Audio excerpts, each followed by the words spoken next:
Sir. யார் கூட? Husband. ஹஸ்பண்டா? என்னடி சொல்ற? இது ரொம்ப இதா இருக்குங்க. கணவரோடு பைக்ல போகணும்னு அவ்வளவு பேர் ஆசைப்படுறதானே?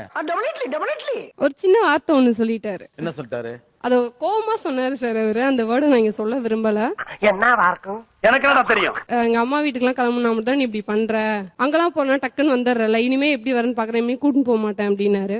நான் குமார் அவசரப்பட்டியே. அதுல இருந்து இது வரைக்கும் எவ்வளவு சுச்சுவேஷன் வந்துடுச்சு, நான் போறது கிடையாது. அவசரம் என்ன பண்ணுவீங்க? எப்படி நம்மால் பின்றேன் பாரு. எங்க அக்கா இருந்துட்டாங்க, பெரியமா பொண்ணு. அப்ப கூட இவர் ஈவினிங் வந்துட்டு வாமா கிளம்பலாம் அப்படின்னும் போது கூட நான் போகல. நீ ரொம்ப ஓவரா போயிட்டு இருக்க, ரொம்ப ஓவரா போயிட்டு இருக்க. 100 ரூபாய் ஆட்டோக்கு கொடுத்து அதுலதான் வந்தேன். அதுக்கும் சொல்லி காமிச்சிட்டாரு. ஐயோ 100 ரூபாய் ஆட்டோக்கு செலவு பண்ணினே அந்த வண்டியில வர்றதுக்கு உனக்கு என்ன வைராக்கியன்னு.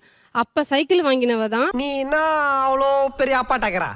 அது கூட நான் அப்பா கிட்ட தான் வாங்கினேன். எவ்வளவு காலம் அந்த வைராக்கியம் நீடிக்கும்னு நினைக்கிறீங்க? எப்பவுமே எனக்கு இது இருக்கும் சார்.